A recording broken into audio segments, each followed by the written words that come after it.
Yeah. Yo,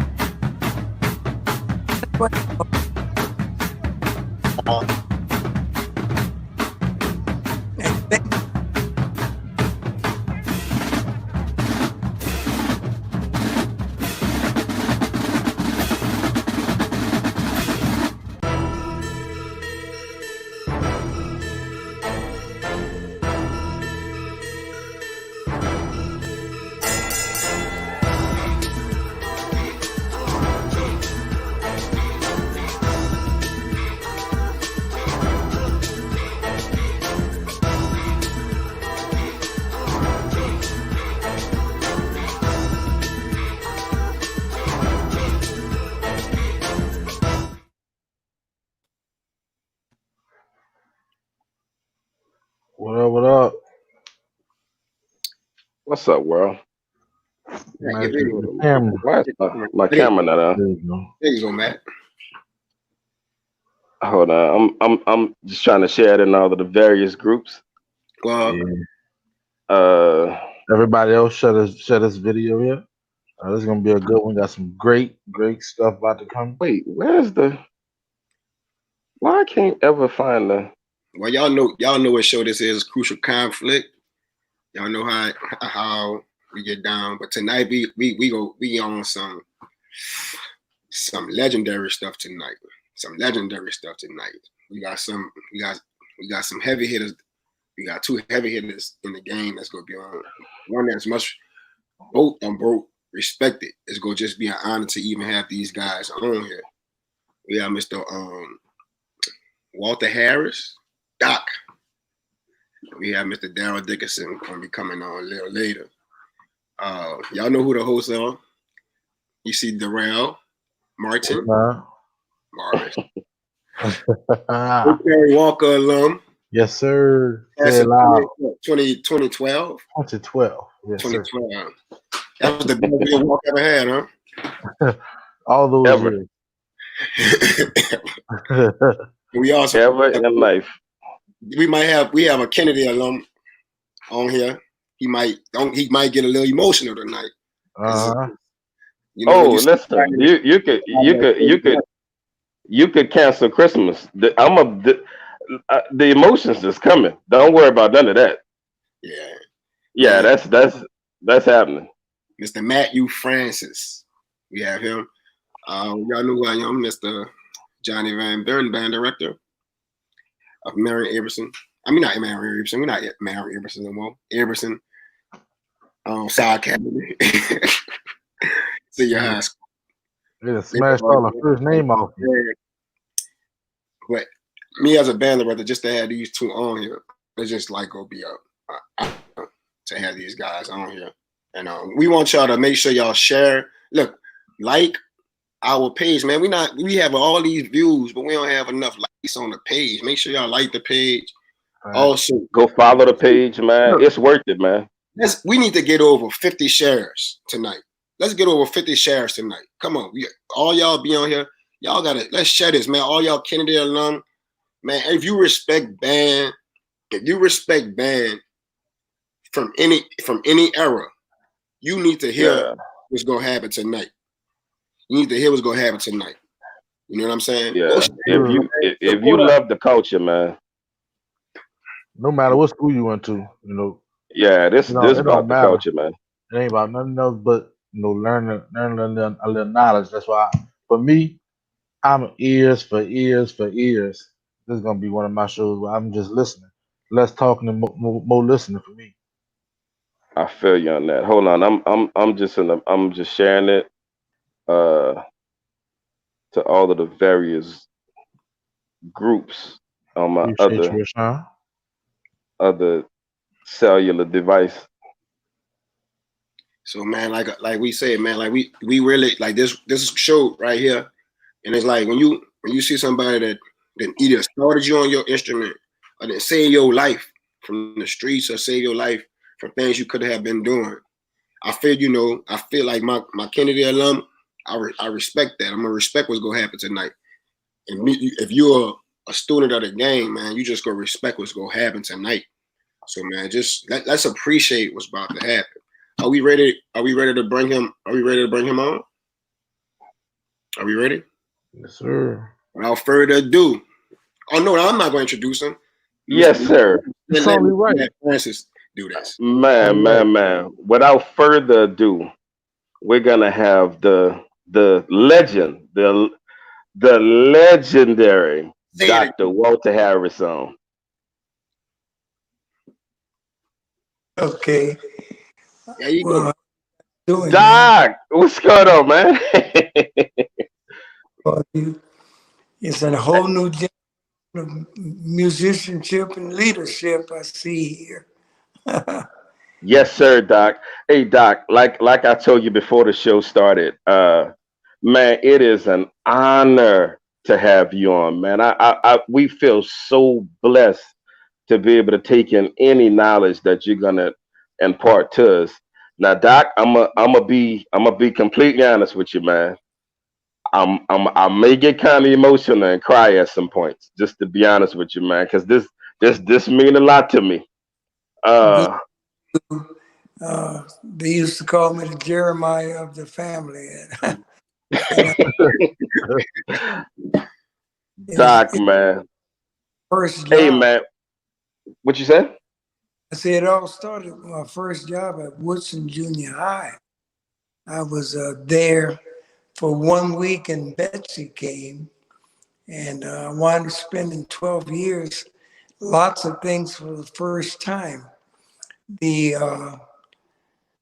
band was invited to Mardi Gras around 1969. We did three parades, Momus, Comus, and Proteus. And there was one family that hired us, and we made $125 each night Oh, wow. trying to get our foot in the door. And then, so they took advantage of us. And the Proteus was Mardi Gras night. We had eight, I think it was a band size 86, yeah, 86 piece band. And we had 85 of the people of the band was there that night. One person was absent. We didn't have problem with enthusiasm. Kids enjoyed doing what they were doing. And it was unheard of to miss a performance, even on Mardi Gras night. And when we found out what happened to that one trombone player who was absent, he had a fall that day running behind the float and he fell down and busted his knee. And his mom brought him to school and he was going to try and march and say, "You can't march, you got to go home." He Hey, cried, but couldn't hey, march. Doc, what year did you get to Woodson? My first job was at Woodson in August of 1965. I was 20 years old. God. After, see, we were able to graduate a little younger than some of the guys do now. I was 17 when I made 17 when I was 17. I made 18 when I got to Southern. And I was in a 5 year program, did it in 4 years because I went every summer.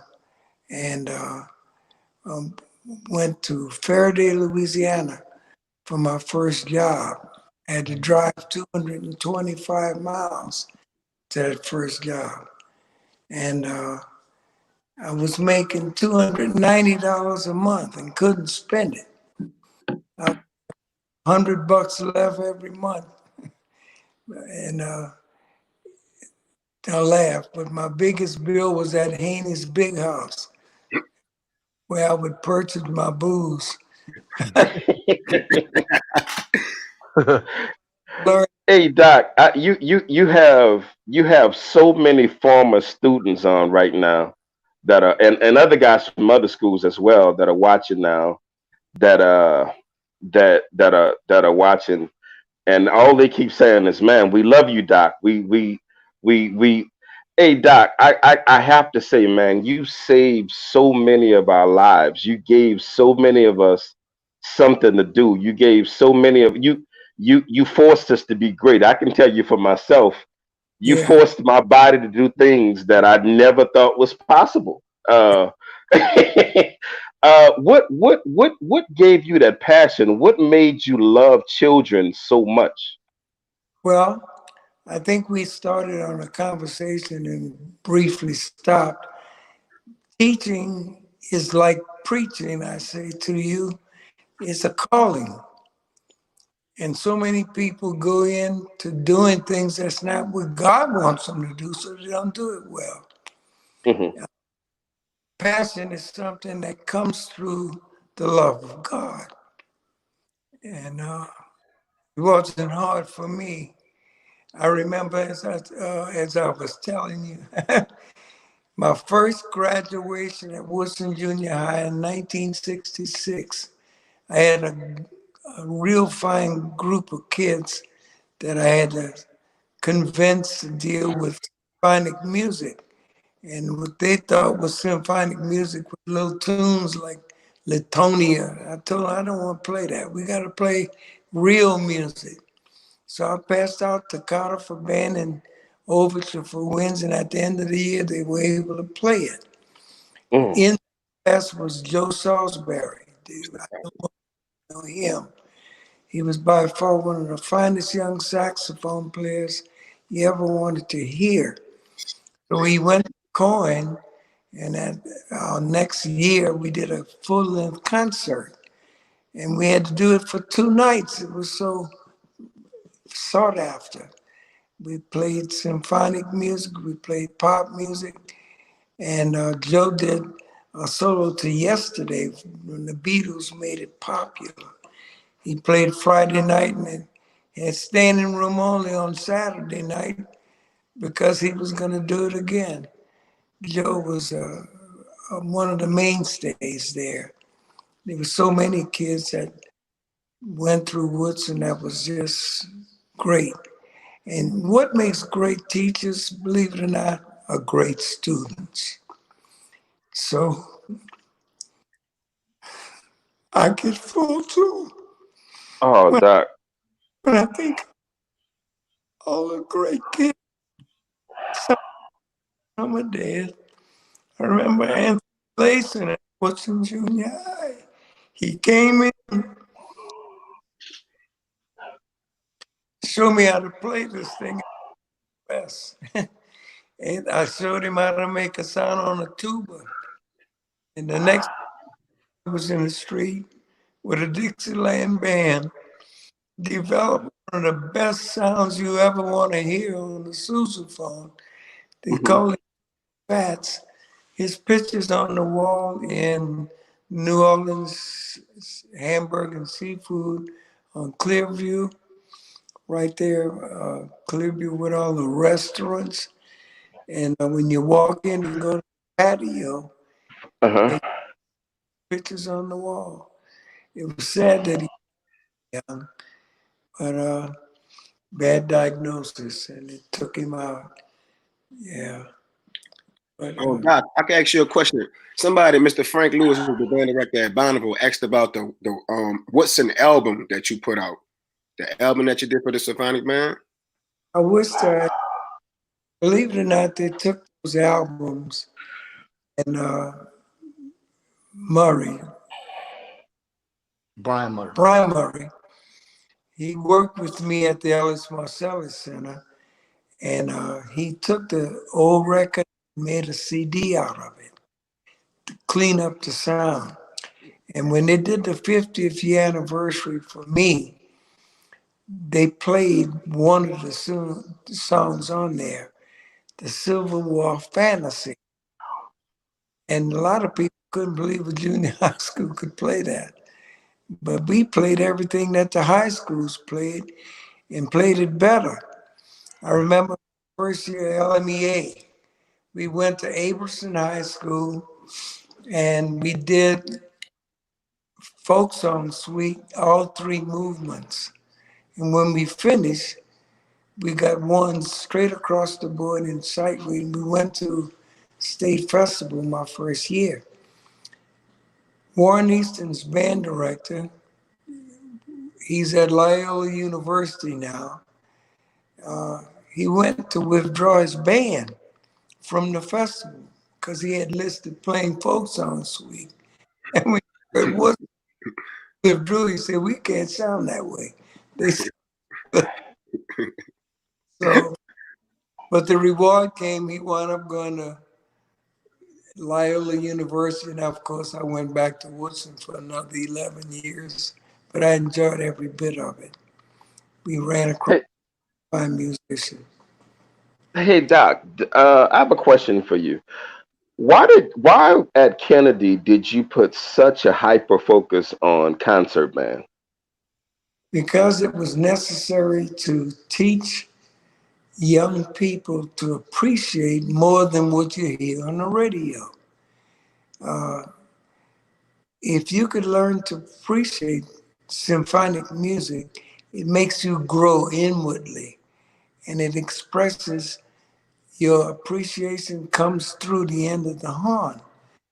If you can do that, you grow musically. And you can't do that by sitting in the corner listening to the same kind of music all the time. Uh, when I went to Houston, Katrina hit New Orleans, I was able to play in the orchestra at First Baptist Church. That was an exciting experience I had musically, other than Southern University and Cohen High School. But Southern, we had a good symphonic band, but it wasn't an orchestra. And so when I came back to New Orleans, we started an orchestra at Franklin Avenue, Yeah. and I saw some of the same symphonic music that we played in Houston. But something about us just want to hear the same thing we hear on 940 that you could tune in and hear. But if I passed out the concert band arrangement, orchestra arrangement to Holy, Holy, Holy. Played it, the sound started coming, but then some folks said, we don't have enough instruments because we were small, but it would have caused us to grow. And that's why I put so much emphasis. At the last game in high school, usually for us at the end of October, because we hardly ever went to the playoffs, but we start playing the next week. And by Christmas, we have a full length concert playing things like Sleigh Ride, White Christmas, Mm-hmm. and so many other numbers. I can't even remember the name. One of them was a children's prayer. It was a symphonic song from Hansel and Gretel that teaches you how to express and phrase. And when you learn the phrase and you go on to something different, you can phrase it. Not breathing after every note, playing a full measure phrase and taking a measure phrase and breathing it halfway, stagger breathing one in the third measure, one in the fifth measure. So you had sound perpetuated at all times. I have a question for you. I want to know. I mean, because obviously you made a difference in so many people's lives, and just hearing you speak is breathtaking. But what was your who was your who did you look up to, and what was your motivation behind teaching? Believe it or not, it started in high school. My band director, Solomon Spencer, he wasn't as forceful as he should have been because he was in his latter years of, going to the end of his time. But at Cohen, when I was there, we had some of the finest players. The first black player in a New Orleans symphony, Richard Harrison, a graduate of Cohen. The first black instructor at the American Conservatory of Music, Joe Miller, trumpet player. We used to call him Jumping Joe Miller. He was the first black instructor at America's Conservatory I think that's in Chicago, huh? I think so. Yeah, I think so. And he traveled all over the country in various universities. We had Edgar Syndergaard, band leader, Mike and Tina Turner, Stanford Carter, president of Musicians Union in Los Angeles, California. So we were inspired to do better. Then I went to Southern University and met a person by the name of T. Leroy Davis. And he taught us things, and that's why I used to say this at Kennedy. You be in the right place at the right time with the right Right equipment. equipment, Work. Ready to work. right to work. His theme. And he would give us meal tickets for lunch, dinner, and breakfast. And if you missed rehearsal, he would say, Mr. Harris, would you please bring my meal book to me? And he'd tear a page out. Mhm. So you didn't miss rehearsal unless you had a girlfriend who had on a something to feed you. The meal was fun. So he makes sure you take a page, and if you're late, you take one meal. Which one you don't want? Breakfast, lunch, supper. I completely understand. Hey Doc, when we were one difference I see in modern day band versus when we were in school and when you taught us is you instill so much pride in us, man. The me being a cougar meant everything to me. As I said, you barely remember who I am, and I talk about you almost daily. Um, why was instilling the pride of being a cougar so important? Why was that just pride in picking up your feet, pride in marching, pride in the way we did our field shows, pride in you having us out there before day in the morning, pride in making us do push-ups on the hot concrete outside in the student parking lot? It all meant the world to us, man. Why was all of those why was that process so important? Well, if you don't like yourself, nobody will like you. So that's the first thing we learn as freshmen or sophomores coming in. We always end our rehearsals with a yell. Who's got the best band in the land? Kennedy. Yeah. So we learned that. Then we believed that. In order to be that, we had to do all these things. We had to run, we had to do push-ups, we had to be on time, we had to practice, we had to perfect field shows. I remember one show we did, I think we were playing St. Augustine in a preseason game, and this might have been before you guys. Dr. Dumas was the principal. It was 89. Yeah, that was a long time ago, almost 30 years already. And some of the kids got kicked out of the band after lunch. So I had to put replacements in. So I went on the field about 2 o'clock and put best replacements I had. They made mistakes and we stayed there. And instead of going to the stadium at 6:30, we went at 7. And the principal wanted to write me up. I said, nobody pays attention to the band in the stand. They look at us on the field. So we stayed to make sure it was done right. And when she saw that show, she didn't ask any more questions. We, Doc, and I tell people that all the time. People, when you were at Kennedy, they basically let you were such an amazing director until no one ever questioned your authority. I mean, no one ever you were amazing, man. well, it was more to it than just that. It was just that I put things in place where they had to depend on me to do things. For instance, when we go out and do conventions and parades, we had a bank account. It didn't go in the school account. It went in the band parent account handled by the school, but nobody in the school could spend the money without my signature. And that made some principals very, but I set it up like that. because I had a supervisor way back then that taught us how to do things. And that's something, if you don't ask the question, I'm glad I brought that up about supervision. When I was hired way back in 65, I had just gotten out of the military and I was Sergeant Harris. So I wrote a letter to Mr. Rene Luop asking for an interview. He wrote back and he said, Sergeant, there's going to be one open. 23 people want that job.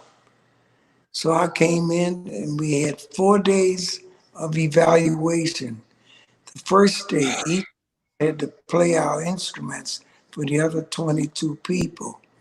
The second day, they put all of us in a room. He played a piano, gave us music paper. We had to write what he played. The third day, he had instruments from the piccolo to the tuba in a big room on the table. You went from one to the other, and if you couldn't play it, if you didn't want to play it, he'd ask you how you finger F, how you finger G, how you finger A. Excuse me just a minute. Hold on. We're in the middle of that interview, baby. Oh, Weezy, that's his wife. Doc never did play by his wife. Hey man, hey yo man, hey Doc, I appreciate y'all asking questions in between mine because I keep getting choked up, man. Like I keep trying not to cry. Doc, I done cried about 10 times since we've been on the phone, man. You can tell that he influenced so many because the same thing Look he's at saying is the same thing that our band director said. So it's like he was my band director by strain. You know what I'm saying? It's crazy. But keep talking. My bad. I'm sorry, y'all. hey Doc, what you say? Go to school at Kennedy. And Huh? he slangs and same philosophies. But as I was saying, one of the most important things in going on in teaching is supervision. When I was hired, he called the numbers and he said there's only one person with this job. His score was 79.5. That was me. And he sent me to Woods, and my mom like to pass out. She said, Mm. they just roll a teacher down the stairs in a garbage can. But I was able to establish myself the very day. First day we Well, would go to the Shakespeare Park, and some kid on the other side of the street passed by. Myself, Mr. Cook, Mr. Reese, and Jim Singleton was standing outside talking. And all of a sudden, a piece of a brick went right between us, hit the fence, and I looked up and saw this kid running. He's the only one that had reason to run. Remember, I was 1 week out of the army, so I took. When he got to Washington Avenue, he went into the project. I followed him. When I caught up to him, I threw him over my shoulder, brought him back. I hung him on the fence. And crazy. He stayed out of my hallway. I had no discipline problems because of that reason. But as I was saying about supervision, it's important, and that's one of the things that's lacking in music world as far as teaching. If you had a music supervisor like we did, he would pop up on any given day. And I never forget one day he came and I was teaching eighth notes. And one kid on baritone was supposed to be playing F concert and he was playing something else. So Mr. Luop said, you didn't hear that young man play the wrong note? I said, I wasn't concentrating on notes, I was concentrating on rhythm. He played the eighth notes properly, so that's what I was after.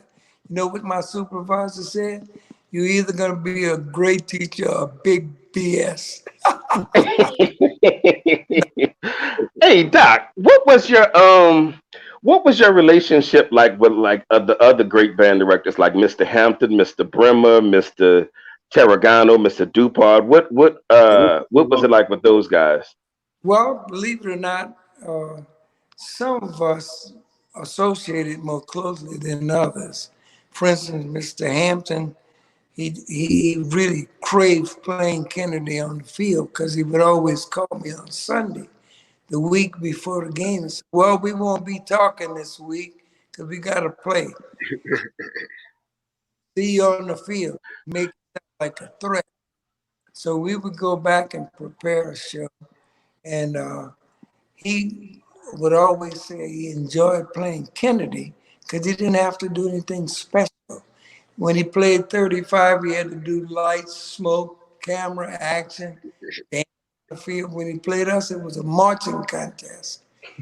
Uh, that's why he enjoyed it. Mr. Brimmer, at the time, God bless his soul, he wasn't too favorable towards me because I used to talk about his band.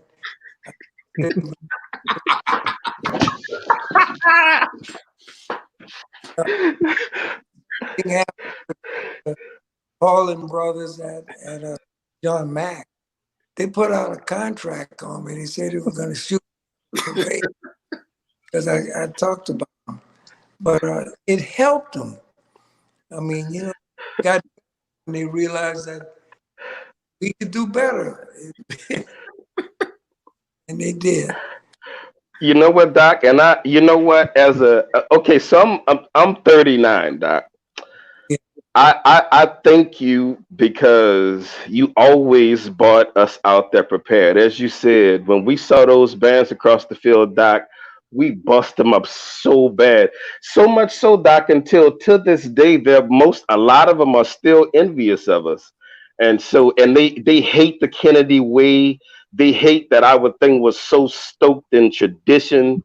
And man, I appreciate the fact that you never let us go out there half cocked and you let us punish them, Doc, on the fields, in the stand, parade season. I appreciate you. Hey, Doc, question. Who got the baddest band in the land? Kennedy. Hey, Doc. I got one question right quick, Doc. What advice can you give to the band directors today? What advice would you give us? The most important thing is to try and get good instrumentation. If you got 20 trumpet players, give them something else like a baritone, even a trombone. That's what Lloyd used to do at 35. His band, excuse me, he didn't have much recruiting in trombones and so forth. So he would take girls off of clarinet and put them on trombone to try and get a bigger sound. But of course, females are not as strong with wind instruments like trombones and baritones. Very seldom can you get them to compare in sound because their lung capacity is not the same. And but try and balance your band. Don't put 30 trumpets and 2 trombones. If you could get a couple of those trumpet players, get them interested. And how you do that is talk about scholarships. Bands look for more trombone players than trumpet players. If you ever go, when you went to college and auditioned, the trumpet room had 40 people. The trombone room had 12. So who do you think gonna get in the band fast? Same with woodwinds. I mean, there's a need for clarinet players. I don't know what happened, but they're not coming. Uh, when I was at Kennedy, our concert band had 24 to 26 clarinets, along with 2 bass clarinets, 2 alto clarinets, 1 contrabass. We had everything we needed. But and we had fine players, those clarinet players. The front row in one year with Harold Johnson, Mary Smith. Most of them came from Bell. Mr. Richardson had some of the finest woodwinds you ever want to hear. And he came to Kennedy because, believe it or not, I never went out and recruited kids. They would come, and I would handpick them. I would take those who wanted to come and wanted to do the job. But I hope I'm not talking about Kennedy too much. But that's my reference. I can go there because I know what experiences I had there. And Oh no, all the, Doc, you can talk about Kennedy all day, Doc. You yeah, go for it. yeah, well, yeah, I stayed at Woodson 65 to 78. I left Woodson, went to Kennedy from 1977, 78 to 98. That's 22 years. It was a fine experience. Uh, we did more travel than almost any other high school band.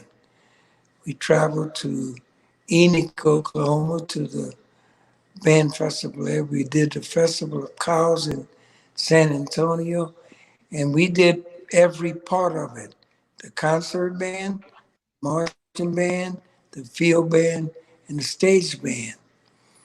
We were the only band in that festival finished first, second, or third in all four categories. But we finished second overall. One band finished first in field show, finished first in concert. So, and they finished third in one thing, but they had two firsts to my one. And so there was a magnificent plaque in the hallway at Kennedy, and we lost all those things, and it could have been saved.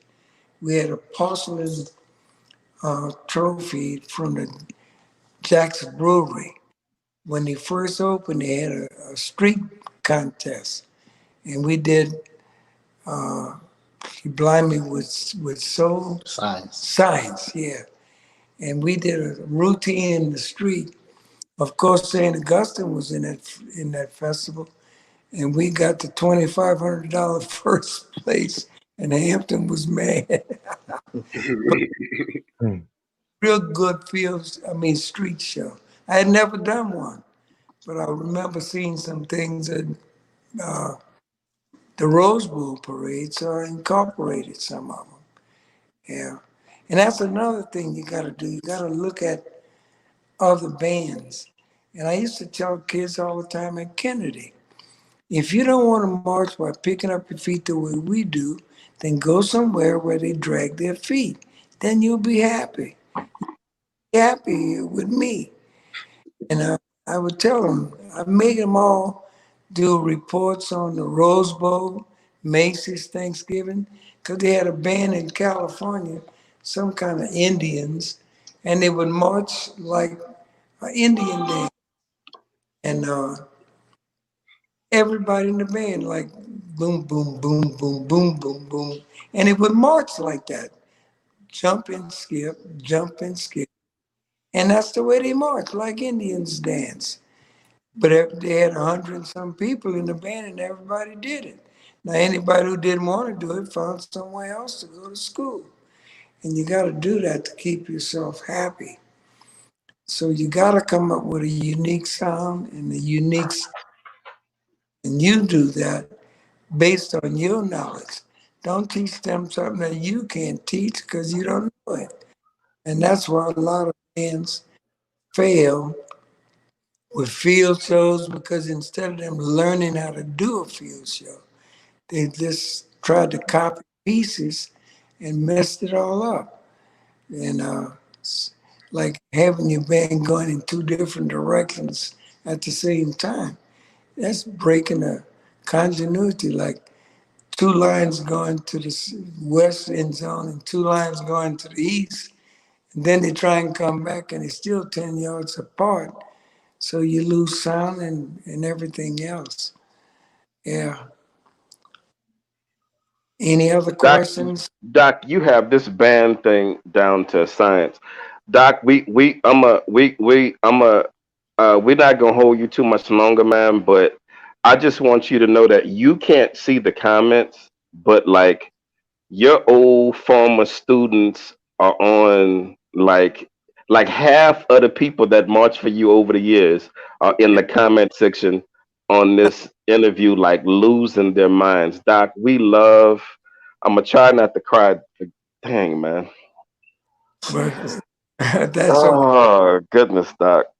Emotion is a part of things. And that's Ah, one thing we taught at Kennedy when graduation came from at Woodson. I couldn't stop crying. And Mr. Crum was, he told me, he said, you know, Y'all great. mute your phones. And believe it or not, all the way to my last class at Kennedy, I still cried. And every year, I would say, I'm not going to do that. But it happens. Because I taught, and I taught everybody what music is a love affair between you, your instrument, and your comrade. And you have, and if you do, it doesn't come out love.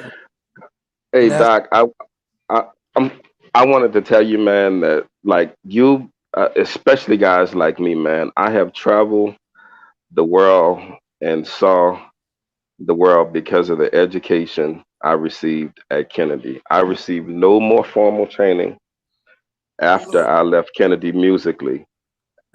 Um, and I want you to know, man, that it's all 100% because of you. So many of us have that same story, man. And so when I say I love you and I appreciate you more than you will ever understand, Doc, I mean it, man. Like we love you and appreciate you so much, Doc. Like words cannot express. There Yeah, are no words that could express how we feel about you, man. We love you, man. I'm trying not to cry again, Doc. God, dog, man. don't worry yourself, man. It's all going on. Ah, But believe it or not, tell all the kids, I saw one, love you, Doc, from Jonathan Brown. Stephen Harris, my son. He was oh man. supposed to call in and clown about, he went to 35. And I always used to wake him up in the morning and say, all right, it's time to go to Dirty Five.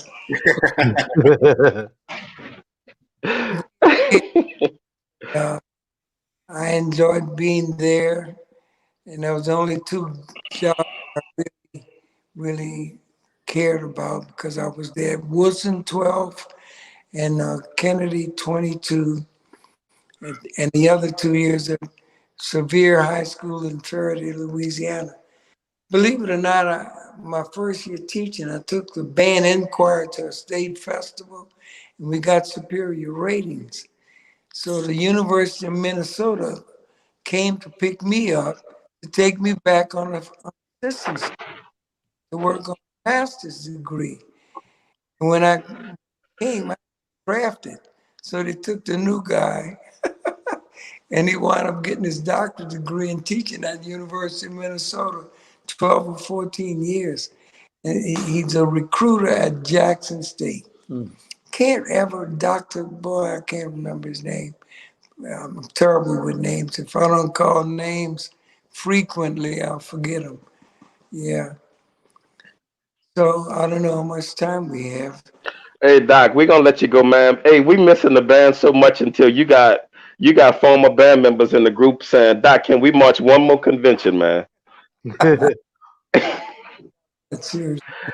But I tell you what, though, you guys, put your heads together and try and organize as a team. Try and get supervision. Go to that director, Dr. Henderson Lewis. Tell him what you need. You can't do this by yourself. And we had the best system in the world when I was teaching. We had electives. They had 20 electives at Kennedy. If I wanted one student, I can get that one student. Now, if I get one student, I got to take the other 25. And you can't do nothing with 25 that don't want to be there.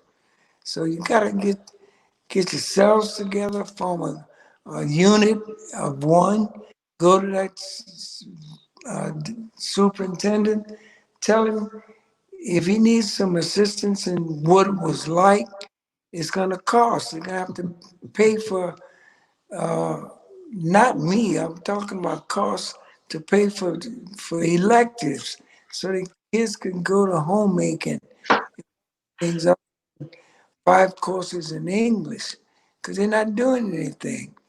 And But you guys could organize yourselves. And I get a chance to see you on television. I don't go out to parades as much as I used to.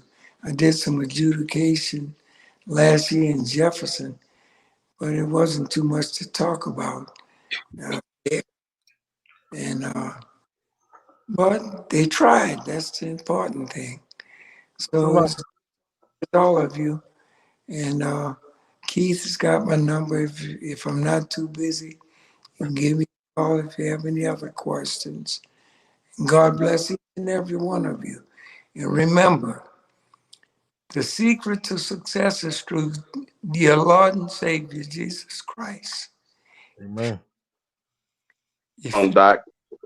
you don't have him, a man who builds a house without the Lord is wasting his time. So you got to include him and you got to serve him. You got to go to church and be of service. If you could help the music ministry at church, do it. If you could play an instrument yet, when we get back to Franklin, come on and play in the orchestra. We need violins, we need French horns, we have trombone players, we need a tuba player, and lots of other things. Mr. Carl Lacrosse is the director. I'm the assistant that never want to direct. I want to play all the time, but I enjoy it. So I say farewell and so long to each and every one of you. Look like did what is Dickerson coming on at what time? Dickerson, He about to come on after you. Okay. Well, tell him hello. He was my boss at Ellis Marcellus Center. well, he could come on. Robin, bring Mr. Dickerson on. Yeah, he can come on. We can have him on. Hey, But they, Doc, how you doing? hey, big guy. I was Oh just man, it's so glad to see you, man. say that was my boss at the center. No. Everybody understand this. I had the title, but we know we have to listen to Doc. Y'all know how it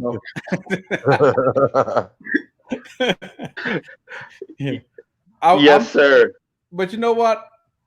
I'm gonna jump on Johnny because you got me coming behind a legend. I'm sitting back listening to the conversation. I'm like, man, this why am I following this living legend right here? Oh Doc, no, man. good to see you. This is we got two legends on the phone on it right now. Hey Doc, we want to hold you, man. Hey, thank you. We love you and we appreciate you so much, Doc. Hey, continued success and blessings your way, man. I'm gonna say something. Fine.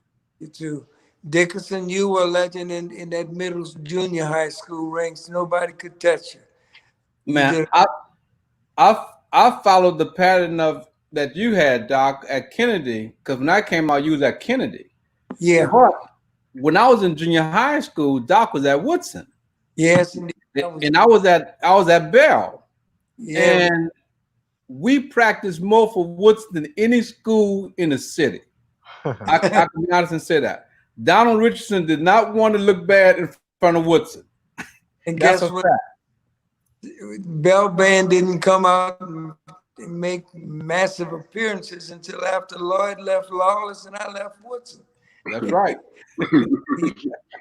But with grades, there was something about his style, and like I said, develop your own style. This man would come out and play at a whisper, and people would clap because he would play marches and he would play everything. He never did play loud. He always had a symphonic sound in the street, and you got to develop and stick to it, and make your kids understand this is what we're going to do. We're gonna, just like St. Augustine talk about the marching 100. They got a picture of themselves with their knees at their waistline. This is their philosophy. And if you don't do it, then you got to go somewhere else. Yeah. And that's what you got to do as a teacher. You got to make your own path and stick to it. So good night to all of you. And Darryl, tell everybody hello if y'all get together at the center.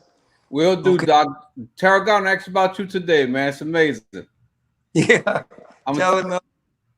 Okay. all right, God, Doc. good night. Good night, Doc. Gentlemen, how you all doing? How you doing, Mr. How you Dickerson? doing, Mr. Dickerson? Mr. Dickerson. Oh, Bless, man. Mr. Dickerson. I man, look, I'm sitting back. Yeah, y'all don't need me. I don't know. Oh man, nah, man, we got We plenty need you. questions for you, man. We do. Oh my Wow, God, we got a lot for you, man. Hey, man. Mr. Dickerson, man, can you for the one or two people that might be watching that don't know your legacy, your history, can you tell them the schools you went to and the schools you taught at, the things you did in New Orleans and Well, outside New Orleans? I started at Livingston Middle School as a student, and in my 7th grade year, I went to Bell. I decided to go to Andrew J. Bell, and I got in a band up there, Mr. Richardson, and I marched with Bell till 9th grade. I left Bell and went to St. Augustine with Mr. Hampton. So I had the opportunity to march from 10th grade up through 12th grade. From there, I went to Southern University in Baton Rouge, marched with Doc for 4 years. Then I came back to New Orleans, started off as a substitute teacher because you couldn't get a job as a band director. I mean, you had Sanders at 35, you had Doc, you had 30. I mean, everybody was just like, no jobs open. So you had to wait your turn, which was a good thing because it gave us the opportunity to see the masters at work. So that worked out perfectly for a young person coming out. And when you got your opportunity, then you decided, okay, what am I going to do? One thing I noticed in every good band, when I first started teaching, every good band in the city of New Orleans had discipline. When you look at the Kennedys, you look at the 35s, you look at every good band had discipline. And that's something I wanted to incorporate in my style of teaching, having a disciplined band. Because you used to watch parades where the parade would stop, the band would go to the store and get drinks. But the better bands didn't move.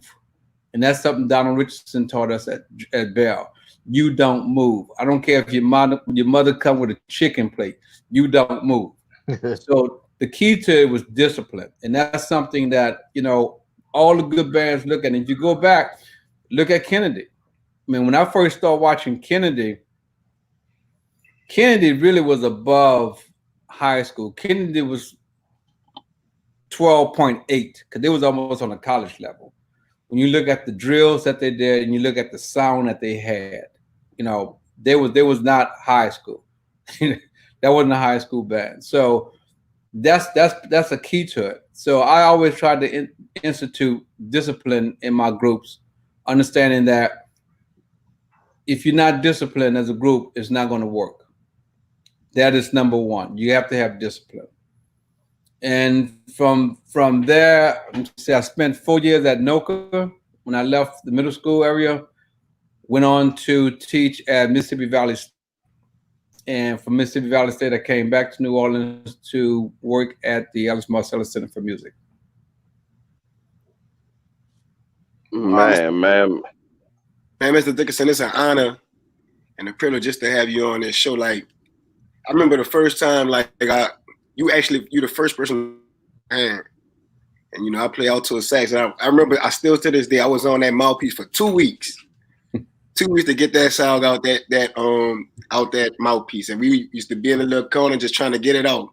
And it's crazy because I always wondered, like when I was in the band at Livingston, I didn't even know how to play an instrument, but every song that you had prepared us for parade season, I learned all the songs, even Washington Post.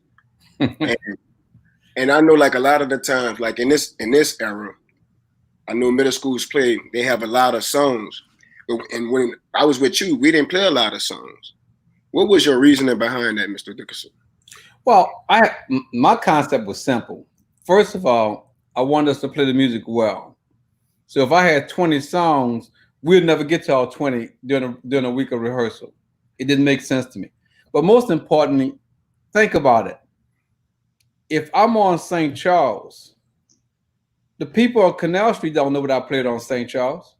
So that's their first time hearing a song. Mm-hmm. So I figured, why do I need to have a repertoire of 15 songs when I'm constantly moving and the folks in the next block didn't hear what I played anyway?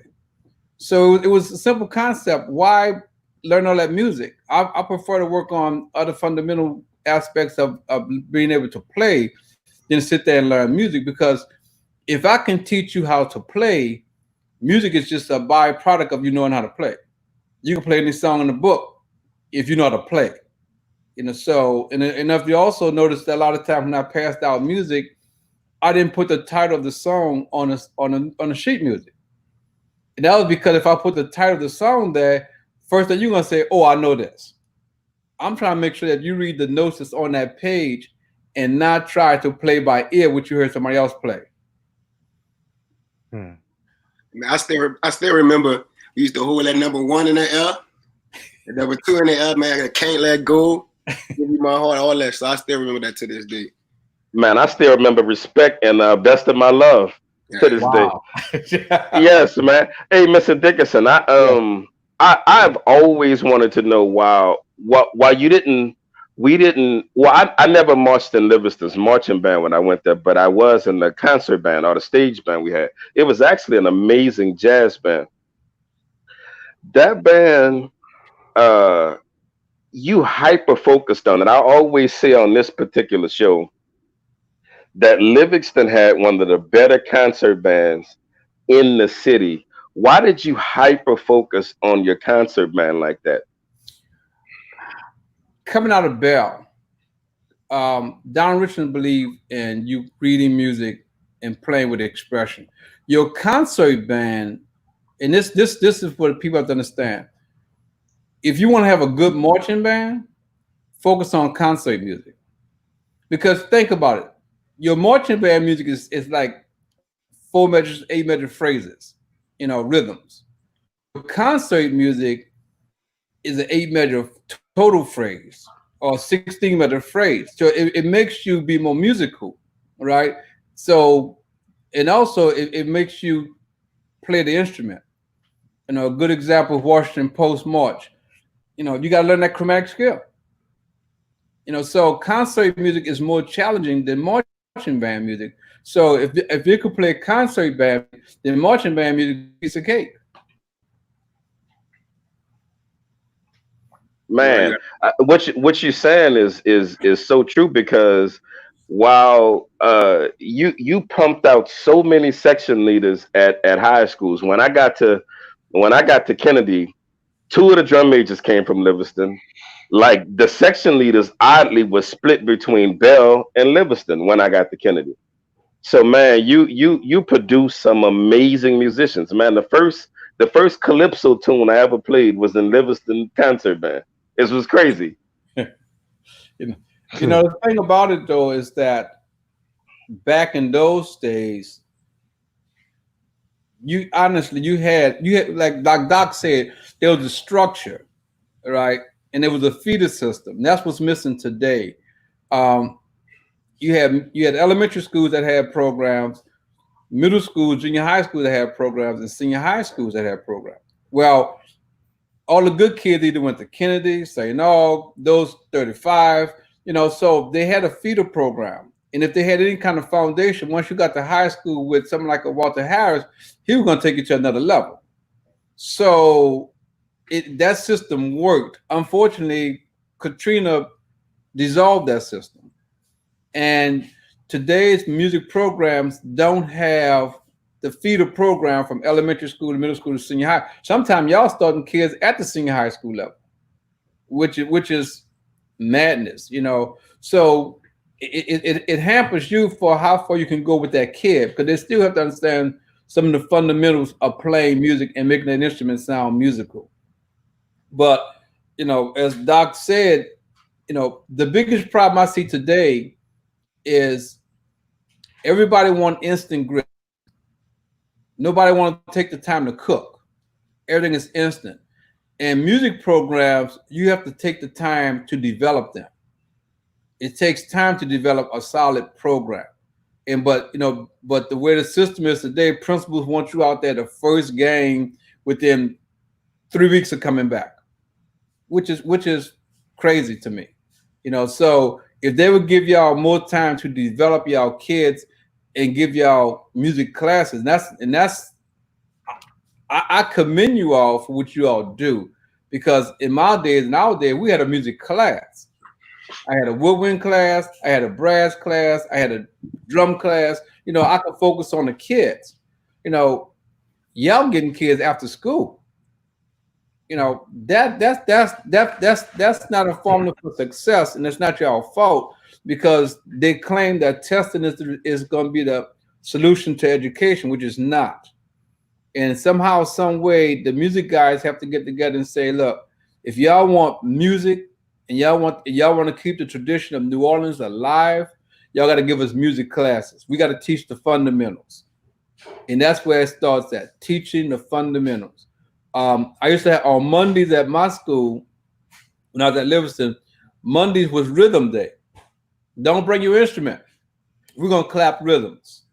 We're going to count rhythms. Because if you can't clap and count it, you can't read it. You know, so it's very simple. So my whole thing was to make sure that, you know, I taught kids how to read music, because Donald Richardson taught me how to read music, and that's very important. I know a lot of kids try to play by ear. That drives me crazy. Playing by ear and then band directors putting alphabets on music drives me crazy. All right, teach the kid how to read. Your job would get so much easier. Spend a day on rhythms. I mean, even at the Ellis Marcellus Center, I still have kids clapping rhythms, whole notes, half notes, quarter notes, 8 notes, 16 notes. That's the progression. And if you can clap those rhythms and understand it, then your music's gonna be a piece of cake. So it's important that, you know, as an educator, you know, you stick to the fundamentals, but it's harder on you guys. I see it. Dr. Torregano and myself, we judge the crew of Tux every year. And I can tell you that the 3 bands automatically that's going to probably place 1, 2, 3, 4. You know, there's a band called Fountain Blue. So I think they're on the St. Tammany Parish, somewhere over there. They basically, that's a concert band trying to be a marching band. Okay. Every now and then McKinley won one year out of Baton Rouge. They had a good band one year, sounding good. Scotlandville, good band, you know. But the problem with all those, and this is where when I see them, teach your band how to turn a corner. You know, teach your band how to turn a corner. You preaching, man. You preaching. You talking good right now, Mr. Dickerson. I mean, I just don't understand how I see a whole band swing out. I mean, Yeah, you're right. It's a simple concept. You can't turn the corner until you get to the corner. All right. And then you see, once the first row or 2 rows start swinging out, all of a sudden the people way in the back, they're swinging out, they're not even at the corner. You know, so it's basic fundamentals that I see today that a lot of band directors are just not teaching. You know, they just don't have it. I don't know why. They have Mr. Maurice in the comments. He wants to Mr. know. Dickerson, that's what I was about to get to. I'll provide names for you if you want. This is not a question from me, but this is from some former students I see in the comments. A lot of them want to know why did you get the Saturday band practice late and have them waiting there? I was one of the ones that will be waiting. That's Turtle. That's Turtle. Turtle, Aaron, Terry. It's a lot of them on this saying that, Mr. Dickerson. He's still across the street. First of all, I can look out my window and see who's there. I can see who's there. I look out my window and say, well, if they're not ready, why should I be over there? You know. But being prompt is very important. But if I was late, hey, I'm surprised they didn't tell me to run a lap or something. You know. Nah, man, we messing with you. Hey, we messing. I just it was crazy that everybody said it though. But that you talked about. Everybody always wanted your former students, guys like yourself, because you taught the fundamentals. When when you sent band directors, your former students, they got students that knew how to turn the corner. They had students that knew how to articulate, excuse me, on their horns. They had, I mean, you stress the fundamentals, man. It's crazy that you have former students on here that can actually attest to what you're saying. Well, but you know, it's like Doc just ended with, you know, a man that, you know, built a house without Christ, right? The fundamentals is everything, because if you have strong fundamentals, you could build anything. It's like New Orleans, you build a house today, and if you don't have pilings that's push resistance, your house gonna start sinking at some point in time. You know, if you build on sand, your house gonna shift. You know, so the foundation is always the most important part of everything that you deal with. And in music, the foundation is learn how to read, understand that music is not one volume, understand that when you play music, I'm not playing for the people 3 blocks down. I'm playing for those folks right here in front of me. You know, and in having that discipline, one thing I used to like to do is try to find the military band and make my kids watch the military band. They don't move. They're standing still. You know, that's the discipline you want. You want that military discipline. That's very important. But one of the problems I see today is that bands are trying to replicate Southern University. All right. You can't do that. You can't do it. You don't have the instrumentation. You don't have the brass. You don't have the So stop trying to blast instruments like Southern does. Okay. And then Doc says something about a balanced band. Right. And I heard him say that. You know, develop a balanced band. I tell people right now, sousaphone players are gold. Yes, You we play are. sousaphone. You play sousaphone. You look. You got it. You got it. Yes, you sir. got scholarship. I mean, even to the point, you know, can I play sousaphone at Southern? Yes, You know, sir. after a football game, first thing we gotta do, we gotta turn our horns upside down because we got pantyhose in it. See, sousaphone players are gold for a band. I mean, because you need that bottom. You know, you need that bottom. So balance your band out. Not be honest with you, I saw something that just broke my heart. Maybe last year before last.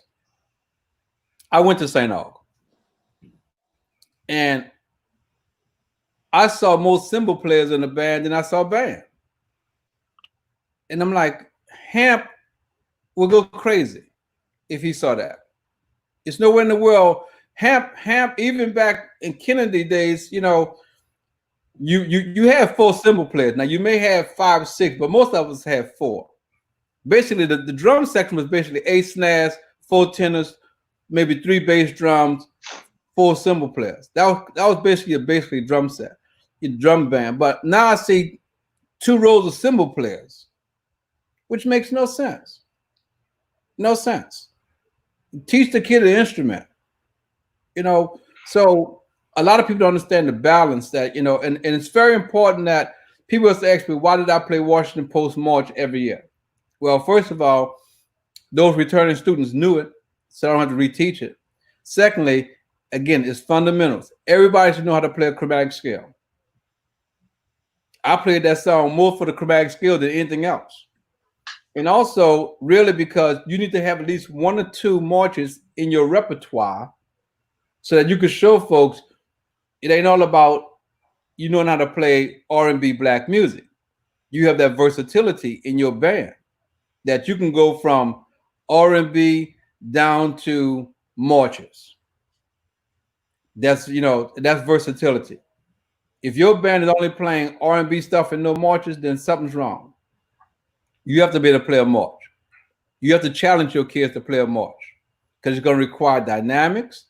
It's going to require articulation of the instrument. It's going to require some everything, you know. And as a music director, you should want that out of your kid. So that's very important. Mr. Maurice want to know I got a why. question. Oh, you got something, Darryl? Yeah, I seen a question earlier that I wanted to get to. Mr. Maurice wanted to know why did you stop teaching? Why did you stop being the band director? I got old. You don't look old to me, man. Mr. No, well, Dickerson, Mr. Dickerson, you don't look no. You You don't ain't look aged a old. bit, man. You got gray hair, but you ain't aged at all, man. man. Well, I think I left Livingston because I saw that they wasn't interested in really teaching music. They wanted me to be a babysitter, you know, and I couldn't do that because we had a new principal come in, and she walked through the door with 25 kids and said, "This is my next class," and I'm like, "Who?" Because I schedule my own kids at Livingston.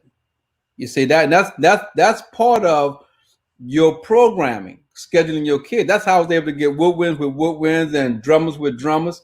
I schedule my own kids, you know. And so she walks up there and say, "Oh, I know this is the new way we're going to do things," and I'm like, "Well, okay, well, I got to leave." So, and I never had a desire. I never had a desire to go to senior high school. I thought middle school was the perfect fit for me because when y'all get to senior high school, y'all want to be cocky, you know. So, you know, but you know, the thing is, I felt that the middle school level was a great fit for me because I was able to teach, and I was able to teach the kids the fundamentals, and I thought that was very important. Yeah. Mr. Dixon, I got this question. I don't really want to ask you this because you knew going to Livingston, Fantasy was our rival. Did you really look at Fantasy as our rival as a band director? I didn't have a rival.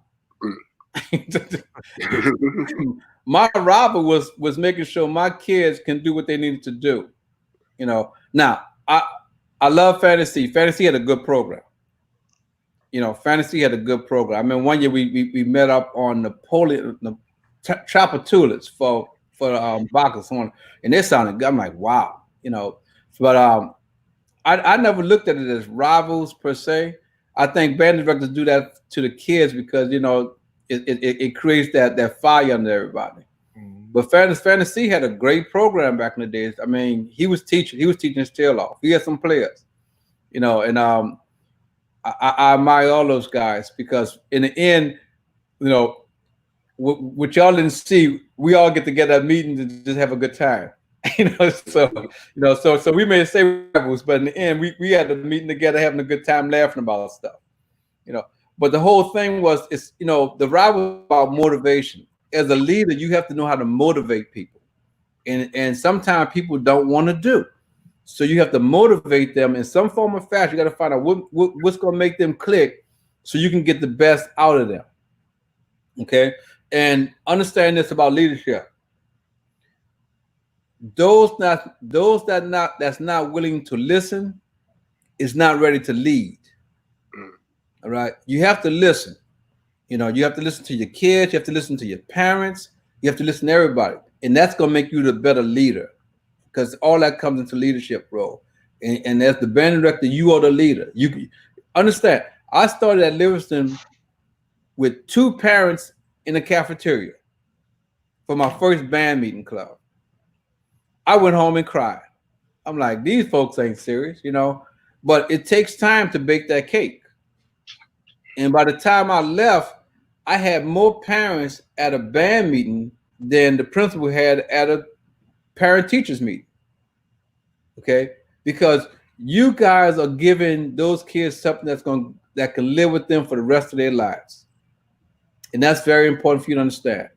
You know, if you do this thing right, and you know, and what's going to happen is the parents going to see that you care about their child, and when that parent realizes that, the world gonna open up to you. All right, because at Livingston, my parents came through the door and said, "Only thing we want you to do is teach. We're going to take care of uniforms. We're going to take care of picking up the money. We're going to take care of sewing. We just want you to teach."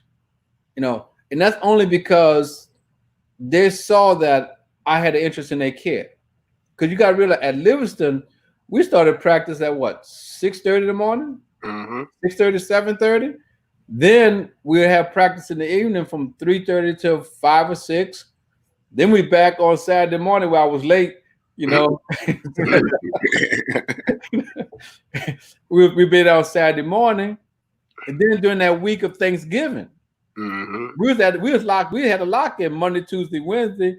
We might have got home for Thanksgiving, right? And then the second week of the Christmas break, we was back at it. You know, so when parents see that you're putting that much time into their kids, and their kids go home saying, I gotta go to band practice, I gotta do this, parents notice that. And when parents are on your side, the principal can't touch you. Okay, and always remember that. When you got parents on your side, the principal can't touch you. And that's very important. That's very important, and that's good to tell to some of the band directors. So that's a good little nugget to keep on your side, you know. Yeah. You need. Hey, Mr. Dick. Yes. What you say? Go ahead. What you say? Hey, I'm looking at the comments, man. I gotta ask you this: is it true that your kids marched 2 parades in one day? I think it was the Poseidon and the Bacchus.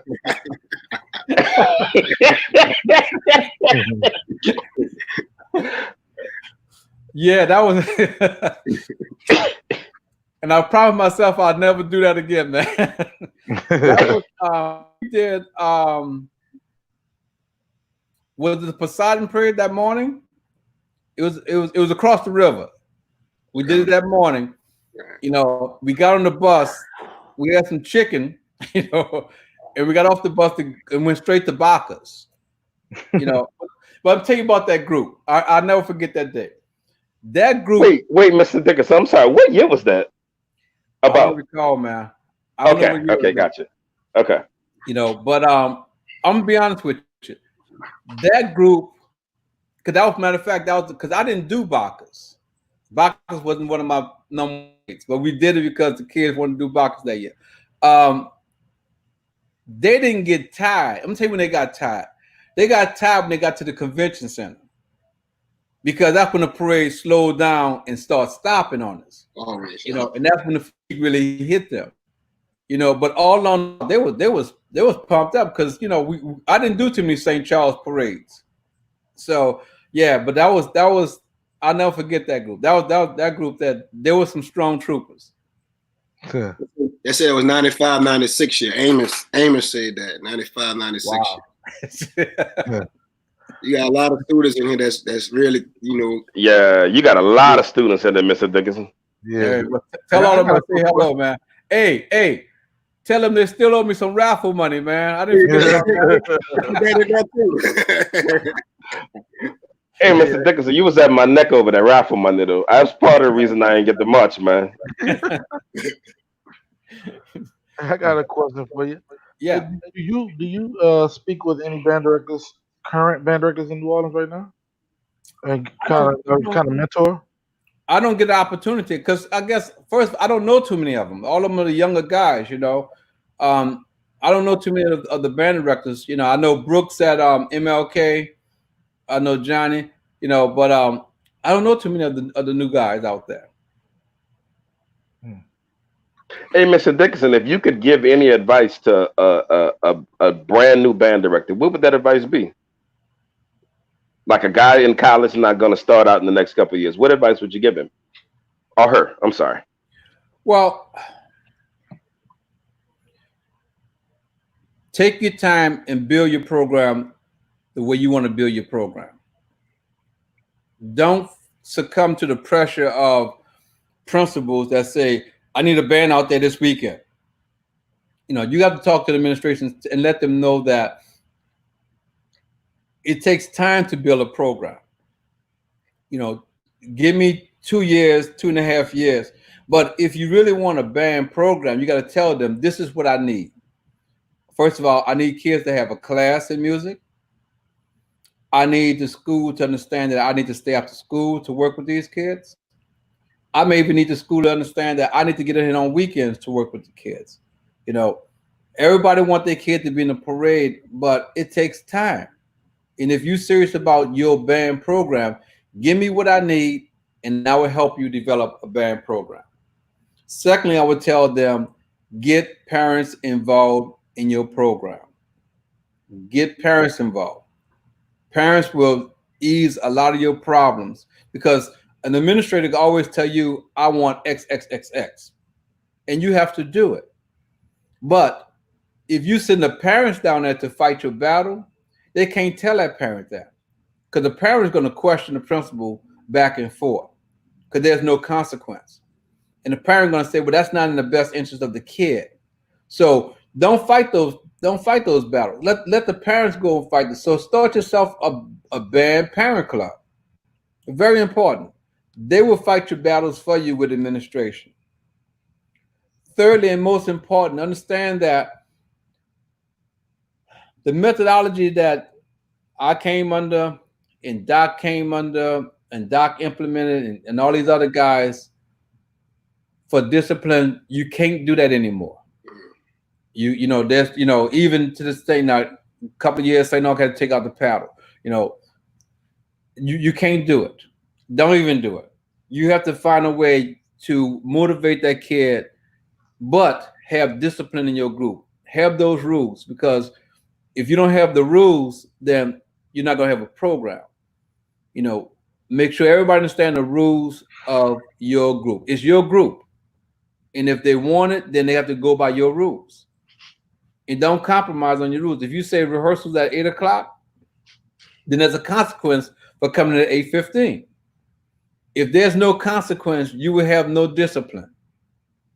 And that's very important. So understand, have your consequences, whether it be, you know, running laps, and somebody gonna say, well, that's abuse. Well, no, I'm just trying to help him get his lungs developed so that when he blowing that instrument, you know, he have more wind blowing through. Not abuse. You know, push-ups, that's abuse. No, that's not abuse. You know, basically he needs to develop those upper muscles so he can do X, Y, and Z. All right. Hold the instrument right. Yeah. You preaching real good, Mr. Dickerson. Hey man, I'm all for it. You have to have some consequence for these kids, and that's part. There has to be a physical penalty. Yeah, you know, the day these kids are Form 44s, right? Some of these kids just have no consequence, and they think that's what life is about. You know, and then they're wondering why by the time they become young adults, they're in trouble. You know, the parents don't want to have a consequence. So teach your kids they have to have consequence. But you know, I'm very proud of you guys, man, to even put this forum together. You know, I'm very proud to see this, because you all are the young men that's going to take us to the next level. You are the young men that's fighting the battle on the front line now. You know, and don't stop, because there are a lot of kids. I see them in the neighborhood. There are a lot of kids that need what you have. You know, you mentioned that you traveled all over the world. I try to tell parents, this is the key out of the ghetto. That instrument can take you all over the world. All you have to do is learn how to play it. And I guarantee when this economy comes back, they will come back. You know, once again, music's going to be alive, and your kid have a chance to go to college and don't even have to major in music. Yeah. Don't have to major. I know guys that's engineers and everything else, but more stride step 8 to 5 with me down the field at Southern. Yes, sir. You know, so you have to sell that package to that and that dream to that kid and to that parent. This is your way out. If you want to get out, this is your way out. Because you never know where music's going to take you. I mean, when I finished Southern, Alvin Baptiste called me. He needed a sousaphone player for to take a band to France for the World Cup. Never in my dreams that I thought I'd be in France, sitting next to some Frenchman, and we can't speak the same language, but we know the notes. You know, we communicating through the notes. You know, so and that's one of the greatest things in the world. So you guys are on the right track. You got to keep this forum going, talking to people, bringing up the issues in education. You know, that could be another topic. What are the issues that y'all are facing in education today that we didn't face? Now, one thing that all the old guys are jealous about, I'll tell you this, man, y'all got new buildings, New instruments. y'all got uniforms, you know, y'all got, you know, which is great. But administration people think y'all have everything, and really you don't. Mm-hmm. You know, you still need that time, and that's the hardest thing now. Trying to teach kids music through Zoom. You know, I mean, music is one-on-one. You know, I need to see what you're doing, how you hold your fingers. You know, I can see your armature, things of that nature. So you all are breaking ice. I'm very proud that you all even asked me to come on the show. I'm very happy to see that what y'all are doing. You know, because it makes me know that okay, there are some guys out there that's trying to keep it going. You know, but it's harder on you all than it was on us because I had kids coming from 5th grade into 6th that already knew how to play a whole instrument. A lot of times y'all starting from scratch because there's no feeder system. And Doc was right. Y'all have to get to the superintendent and say, hey, look, music is the culture of New Orleans. And that culture has always been supported by public education and music programs. And as the superintendent of education for this system, you have to put money in music. And Doc was right. You got to give us some electives where I can have those kids for those 45 minutes and teach them something. I can't teach them everything after school. It's not going to work that way. So there are a lot of things that you all are fighting that I see that's unfair. But until you all get to the top decision makers, it's not going to change. You know, it's not going to change. You have to, and also you have to do it as a group. Because if it's one person, they're gonna brush you off, say, "Oh, he's just a rebel. He's a troublemaker." All right. If it's a group of you all to bring this attention to the overall city and say, "Hey, we need more time to develop our kids in music."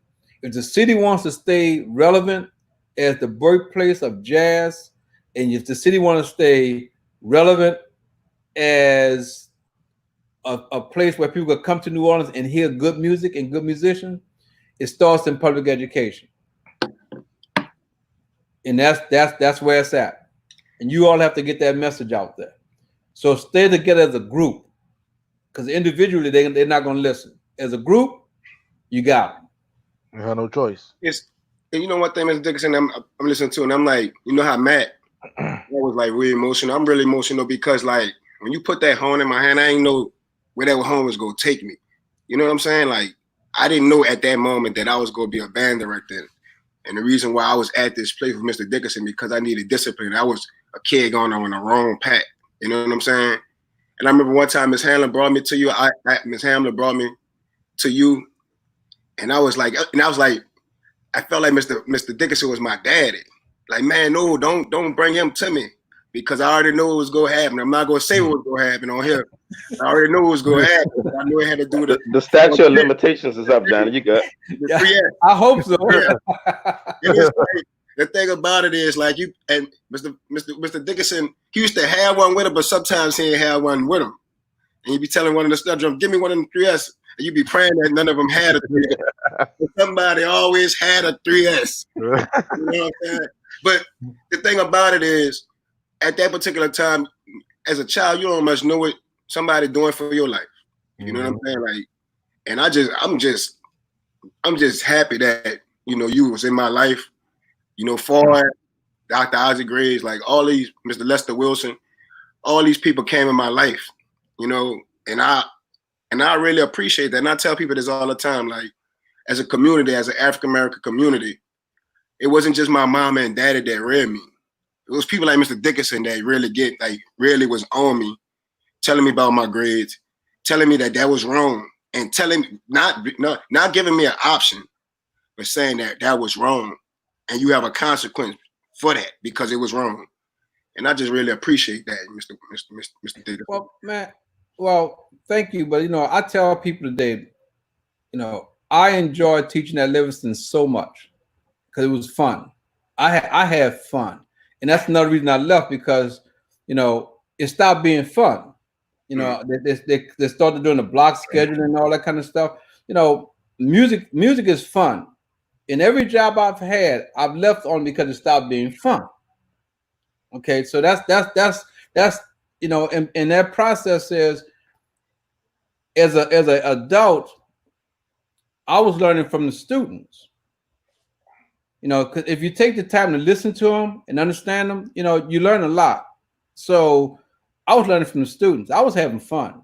It wasn't a job. It wasn't a job. It wasn't a job. You know, and I tell them all the time, man, when it stopped being fun, I can't do it. And I want you guys to understand that you all are the next pioneers in this thing. You know, I you know, don't let nobody break your spirit. You know, because you're dealing with kids and you're dealing with parents, you know, but you have a purpose. You do have a purpose, you know, and I guarantee you, I find it funny sometimes when I see some of my old students and they got kids and I see them in the store and the kids running around, they're ready to holler at the kid. I say, hold up. Remember when you was in 6th grade? We try to tell you don't do certain things. You know, that's just the growth of life, man. But it's great that you all are doing things like this. But again, teach your kids. Don't worry about trying to be the biggest band. And I think that's part of the problem I see in New Orleans now. People want numbers. You know, they want numbers. You don't need numbers. I think in my last 2 years at Livingston, I cut the band down to almost like 45 or 50, which was small for us. But I realized then, I'm like, man, they sound good. You know, so don't think being big is what's better. You can have 20 kids. If they sound good, they sound good. And that's what you focus on, right? If they sound good, just work with them. Work with those 20. I guarantee that 20 gonna go to 40, that 40 gonna go to 80, because everybody gonna want part of that. And that's how kids are. When they see other kids having fun and doing things, now they want part of that. Sir. Wow, Mr. Dickerson. I'm looking at the comments, man. The legacy you left is nuts. I mean, I know how it affected me, you know, getting to perform with the concert band, but the guys that are on this post and they yeah, man, and you done affected so many people's lives. This is blowing me away, Mr. Dickerson. Man, we had to run all around the park. Look, Mr. Dickerson had the girls running, the dancing teams. Y'all can run. Y'all young. Everybody running. Ain't nothing. Everybody had to run. I'm starving after school, Mr. Dickerson standing there eating Lance cookies, man. I was like, this cold. But you know, the thing about the park was more about endurance, you know, because a parade, you know, I never wanted a sloppy band that looked like they was out of breath or they was tired, you know. But the thing about a parade, think about it. A parade starts and stops. So if you condition yourself to run a marathon, you know, in a 25-mile marathon, then when you get to a 5-mile sprint, that's a piece of cake for you. So it's a psychological thing that you know I was dealing with back then about being in shape as you do a parade. You know, because the guys that had to be in shape most was the drummers, because they never stopped playing. Mm-hmm. You know, they play from the beginning of the parade to the end of the parade. You know, they never stop playing. You know, so you just have to, you know, and in today's time, I don't even know if they have PE in the school anymore. You know, so you know, you want to truly, you know, have kids in shape and not fall out on you. Because when they fall out, that becomes your liability. Mm-hmm. You just can't leave them. I mean, my motto was, well, you know, where you fall is where you stay. But I'm moving on. But the idea is that that's still my liability. I have to make sure that kid get back to the school. So decrease that liability and get everybody in shape. It's simple. It's a simple concept. It's crazy because still to this day, I got my Livingston picture in my What year phone. is that, man? That's 96, 97. Wow. That was at City Park? At Tag Gomley. Wow. At Tag Gomley Stadium. And then I got when I first started. I got that picture with me. You know what I'm saying? Like it just, you know, just that moment's the moment. I ain't gonna lie, Mr. Dickerson, you one of the best you definitely a legend in the city. I know you're not gonna say that. I know. Absolutely. He not lying, Mr. Dickerson. You You are. really are, man. Hey, You are. Mr. Dickerson, I didn't know you had wrote so much music that people played around the city. Yes. Like that, you don't get enough credit for that. You wrote stuff for Kennedy, St. Aug. Like you don't get. I mean, like you that guy, man. Man, well, I'm gonna tell you about writing music. See, again, when I came out of college, couldn't find a job, right? So I figured if I wrote arrangements, if I had I was selling an arrangement for $20.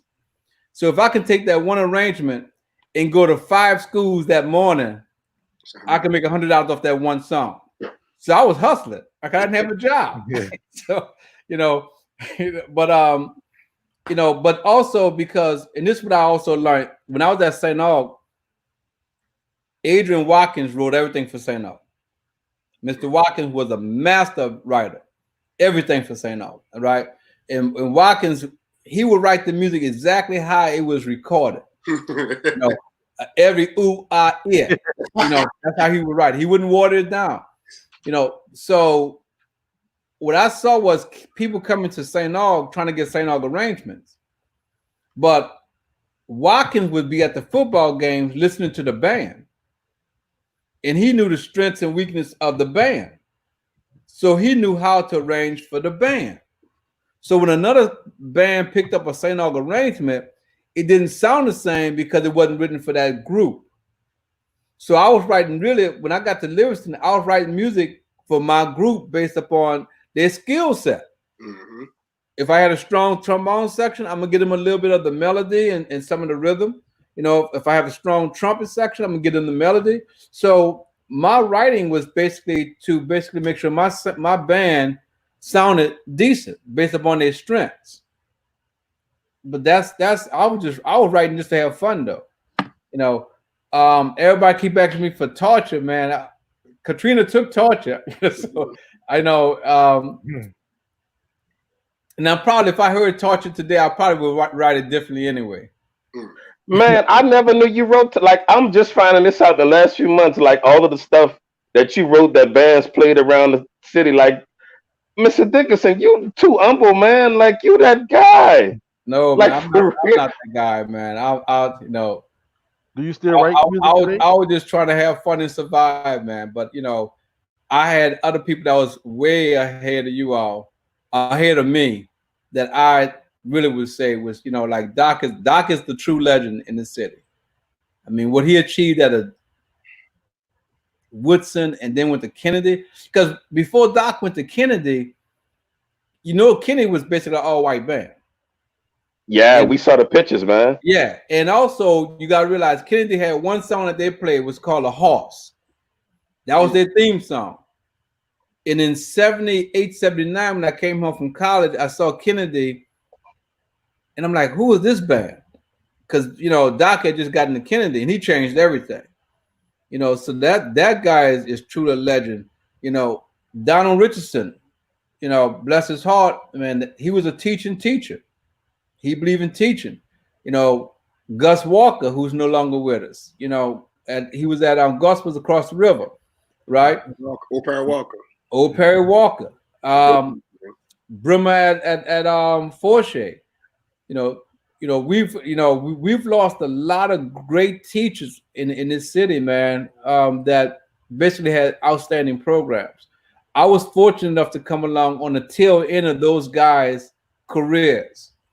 And I mimic everything that they did because their program was so good. I mean, I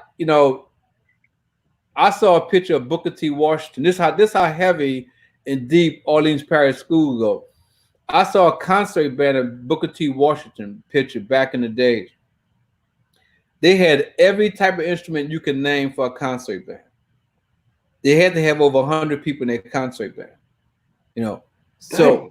Yeah. So that's how deep this thing goes for us Orleans Parish. That's why when I look at the musicians today and musicians that's ahead of me, why they're so good. They have teachers. They had some great teachers, man. And you guys are the next wave of teachers. Like I say, if you stick to the fundamentals with those kids, make them count rhythms, And one thing I have to emphasize, my drummers had to be the best readers in the room because all they play is rhythms. So a drummer could look up and play a shoulder and say, "Hey man, you playing that wrong," because the drummer know the rhythm. He knows, but he know the rhythm. So it's important that these kids understand that. Also, I do a lot of studio recording stuff as an engineer, and I've gone to New York on many recording engagements and recorded Lincoln Center Jazz Band. When those guys come up in that, it's not about practice. They give them the charts, went and counted off. It's time to play because we only have much time in that studio, and these guys got to catch planes to go all over the country. All right. So as the audio guy, we can't get it wrong, and as the musicians, we have to get it right. But you're not having nobody up in there saying, "Oh man, I missed this note, I missed that note." Them guys are on it, and that's what I'm saying. That this could be the key for some kid to get out the hood. Would you all, right? Yeah, it saved me. Yeah. Well, it saved me. Yeah. I mean, music took me through it, right? So the thing is that you have to continue this platform, but also you have to encourage the administration. See, back in the days, we had a union, so it was No. different. We had a union. It's different for us. Y'all don't have a union anymore. Y'all, everybody's charter school now, but that's really no reason why y'all can't have a voice in this city.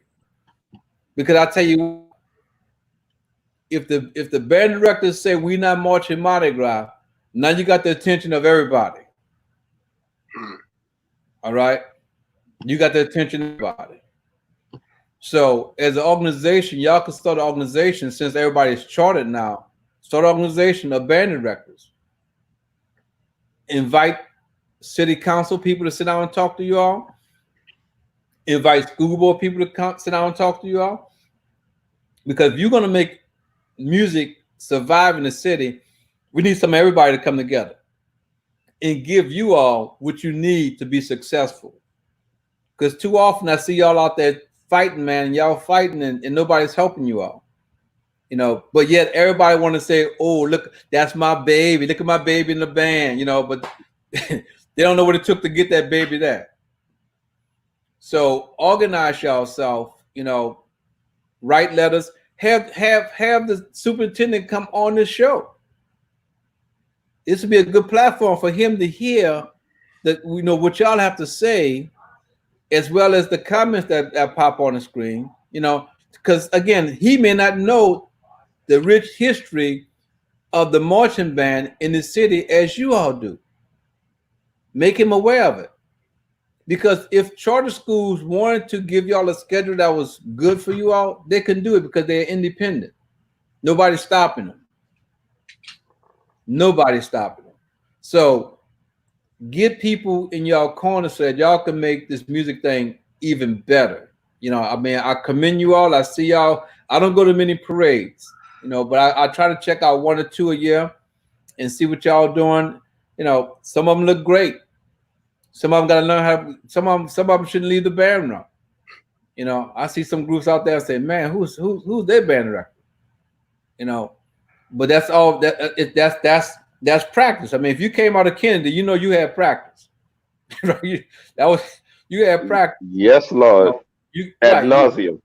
Yeah, so and practice made the difference. So whatever I can do to help you all, I mean, just give me a holler. I don't mind. If you want me to come one day and listen to your group, I don't mind. Sometime I used to be at Joe Brown on Saturday, and I hear the drummers at Abelson practicing outside. Right? They beat too damn loud. That's Mr. Dickerson right there. Mr. Dickerson, listen. I was called dumb more in the dumber, but dumb more in the 7th and 8th grade than I ever been called for the rest of my life combined, man. That's the old Mr. Dickerson, man. Man, Man, you guys, man, like I said, I enjoyed what I did because you guys made it fun. I mean, there was never a day I regretted going to that band room. You know, never a day because again, and I tell people, my days at Livingston was the best days of my teaching career. I'll never forget those days, and I appreciate everybody that was there. You know, because they made me a better person. You know, and when I see somebody in the street today, you know, they bring me back and we have a good laugh about some of the crazy things that we may have done and said back in those days. So it's you know it's all about love for each other. And you know, y'all guys, I'm happy that I got to tune in more often than just some of y'all guests now. I don't know if y'all here. This is great. Hey, Mr. Dickerson, we play around, but man, we appreciate those experiences, the discipline y'all instilled, the be on time, the man, I'm not gonna get emotional no more. I promise y'all, because they clowning me in the comments. But man, the man, I tell people all the time, man, I'm on my fourth passport in life, and I mean, like the bands that we were in school literally taught us how to gig. I don't have no other formal education other than I was in the concert band. I was in a concert band at Livingston, and man, I got to Kennedy and was in the band. I was in all of the ensembles there. Man, if we could get back to that, I mean, the fact that y'all had us gig ready and we had a work ethic and just everything y'all instilled in us, man, we appreciate that so much. We need more like y'all, to be honest. Well, the thing about it is we need more like you all, and whatever we can do to help you all create the culture that y'all want to create. That's what's important right now because you know my generation is looking for the rocking chair and looking to do nothing, but you know we're willing to come back and say, hey man, you know how can we help you all? That's you know that's very important because it's not easy. I mean, you all are going through some stuff that I don't know if I would have been. I probably wouldn't have survived it. I mean, stuff that y'all dealing with, you know, it drove me crazy. You know, so you know, we got to come back again, and this platform is probably a great platform to get people together and say, okay, what are we going to do about music education? How are we going to help these kids get to that next level? Because again, like, as you said, you're on your third passport. You've been places and seen things that folks can't even imagine. I mean, you know, when you start traveling worldwide, it's like, man, you know, it's totally different. You know, the Yeah, thing about New Orleans is that it's a very homely place, you know, but the world is so big. It is so big. And when you start traveling and going to these other countries and seeing stuff, you get to appreciate what we have, but you realize what we don't have also. You know, and you realize but you realize how small New Orleans really is. You know, people think New Orleans is a small dot compared to what's out there. Yeah. And that's what Mr. these kids have to understand and see that, hey, you know, this is only the beginning of your journey of life. You know, this is a big country, this is a bigger world. And if you do this music thing right, I mean, I was on a conference call today with Bradford Marcellus, you know, for the center. And that's another guy. I mean, he make his living by traveling. You know, so don't and Bradford don't have he may have had honorary degrees, you know, but he don't need a degree.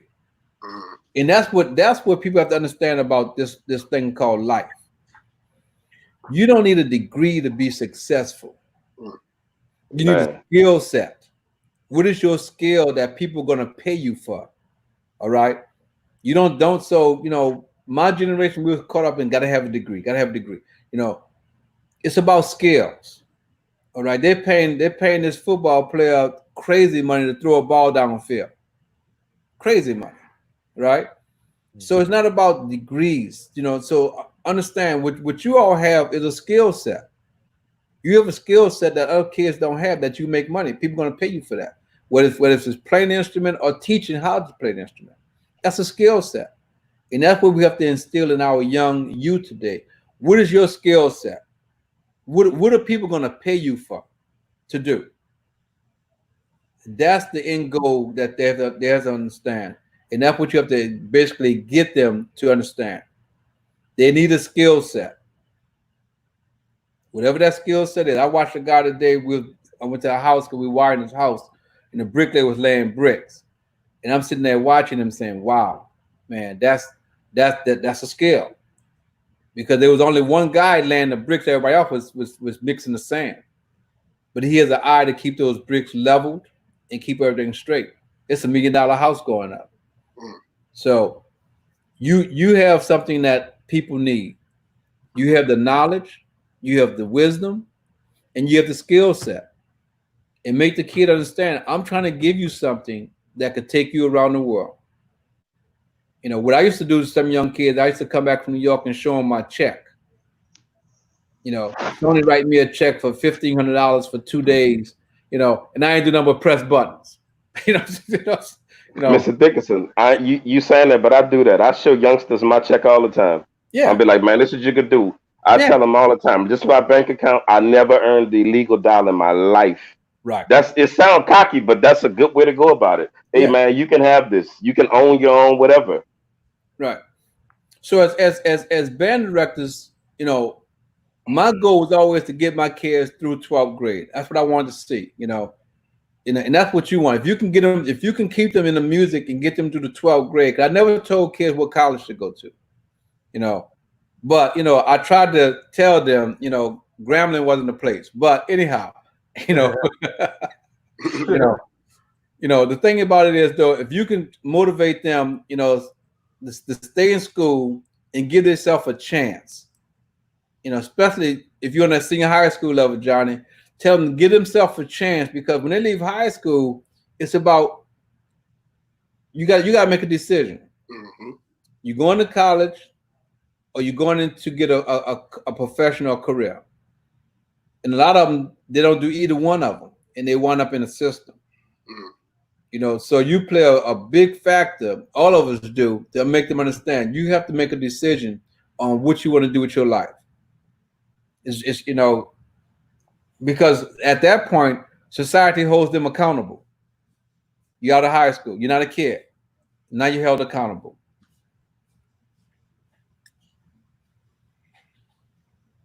Matt, your thing muted.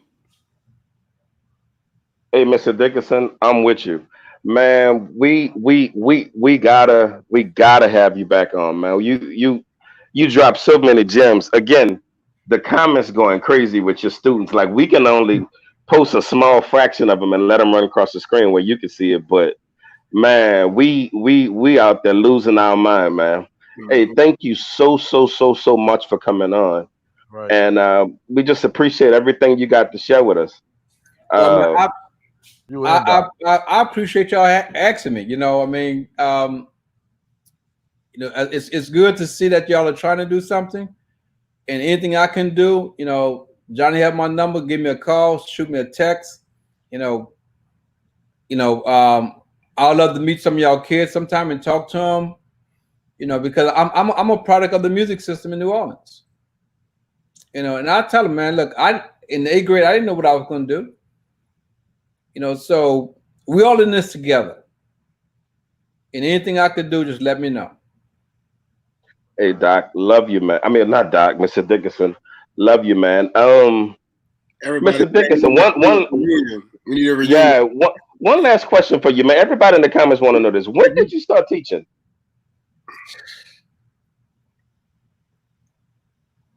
I started teaching probably in 80. I finished school in 82, so I think I started teaching at Livingston by 85, somewhere up in there. Okay. Yeah, somewhere up in there I started teaching at Livingston. Man, that was my first full-time job. If you with the reunion of Livingston alumni band, I'm with it. We could come to aid. We have to make that happen. What? I mean, you're on a podium. I'm a student. I ain't getting on a podium or nothing. Oh no, man. I like to sit in the audience and just observe, man. Yeah. I like to observe. Y'all put it together. I'll show up. Just put it together. I'll show up. Most def. Hey, Mr. Dickerson, it's been a blast, man. I hope this particular show then been a blessing to everybody watching, and the other hosts like myself, man. Like, Man, I'm so moved with emotion, man. I ain't normally like this. I'm normally, Crazy. but this, yeah, man. But this right here, man. This is heavy, man. If Yes. there's anything ever, if we can ever do for you, Mr. Dickerson, and I relate this to Doc as well, man. Hey, just let us know. Hey Man, man, look, look, as a young guy, not I didn't get to experience, what you done personally, what Doc done, but man, just hearing your conversations, just you could just feel the knowledge and you could feel the type of reputation that you was upholding, and man, it's great to know that. Back then it was great, and now today we have history to stand on, and hopefully we could keep this legacy going, like y'all saying, and get some of them ideas that y'all been giving out, and put it to pass. So great show for myself. I'm all ears like I was today. I learned a lot today. man, y'all again. I'm just impressed with what y'all are doing. And this show is a great platform. Um, you know, y'all need to also have a conversation one day about the economics of Black people. Mm. How do we get ahead? How do we invest money? What do we invest in? Things of that nature. Because y'all have a platform, and that's very important. Because a lot of folks don't understand how to do it. When I got into real estate, you know, it became a game, but I was buying a house a year. Mm. So it's things like that you all guys that I'm willing to share with you all, because it's very simple. As one of my pastors said, God didn't bless me to keep the blessing; He blessed me to bless others. So whatever I have, I should be trying to share that with others. So again, feel free to call me anytime. Sometimes I'm hard to get. Sometimes I'm in the studio and the music is cranked up loud. I don't hear it, but shoot me a text. I do read texts. Mr. Dickerson, you saying that, but I'm gonna take you up on that, man. I definitely want to acquire some of this knowledge. Whatever I have, man. Whatever I have Hey, is yours. hey, man, the show has been a blast today. Hey, thank y'all, everybody, for tuning in. Hey, before we go off, man, let us get some shares. Let us get some likes on this one, man. We had two legends on the show tonight, Mr. Harris and Mr. Dickerson on the show, man. Love this post. Share this post. Hey, man, let us get some thumbs up before y'all jump off, man. Like for real, for real. It'll mean a lot. It goes far, man. It gets our algorithms up. Love this post, man. I see 95 people on there. We should have 100, well over 100 likes and loves on this one, man. We Tag want your we band directors, because when they got y'all a hit it, yeah, man. Tag y'all band directors up in this, man. Share this to other band pages and stuff. When y'all, the more y'all like, the more y'all love it, man. The more this information get out. Again, man, we appreciate Mr. Dr. Walter Harris and Mr. Darryl Dickerson for coming on, man. Hey, man. Anything else you brothers want to add? Another thing is every Thursday we have this show. Every Thursday we have this show on different subjects. Sometimes we clown around. Sometimes we be like tonight. You know what I'm saying? Um, every Thursday at 7 p.m. This show will always be on. I think I'm the next host. I think I'm the next host. That's me, dog. Yeah. We doing a tuba show. Huh? Nah, I don't think you on the next show. Then after you, we're Yeah. gonna get that tuba show going. I'm gonna do something really special for the next show. So Hey, man, y'all can also go back and re. If you want to see me cry, if you never saw me cry, you can go back and rewatch the show. When Doc was on there, man, my eyes was, man. They did some weird stuff, man. Hey, man, salute. I wish we could have got the show going years ago, man. So we could have got the Mr. Brimmers and Mr. Hamptons and all the rest of those guys on, man. Like we didn't, as Mr. Dickerson said, we didn't lost so many greats. yeah, It's good to get these guys on and tell them how much we love them. Like I think it also gives us an opportunity to see those guys that like we men and women now. So now it just gives us an opportunity to just see them where they at now. You know what I'm saying? Like it just to see how them guys. Mr. Dickerson don't look no older than he did when we was in school. You know what I'm saying? that's crazy, bro. Yeah. So and you hear stories about Doc, man, and you just to see him still talking about band at his age, still remember everything at his age. You know what I'm saying? That's nothing but blessed. Still remember the things that happened at Woodson. Johnny, don't make me cry again, bro. Don't. That's We're real. not gonna do this. We're not. All right, we gotta set the show up. I'm not about to cry in front of these people no more. All right, Robin, kill it. Hey, love y'all, man. Thank y'all for tuning in.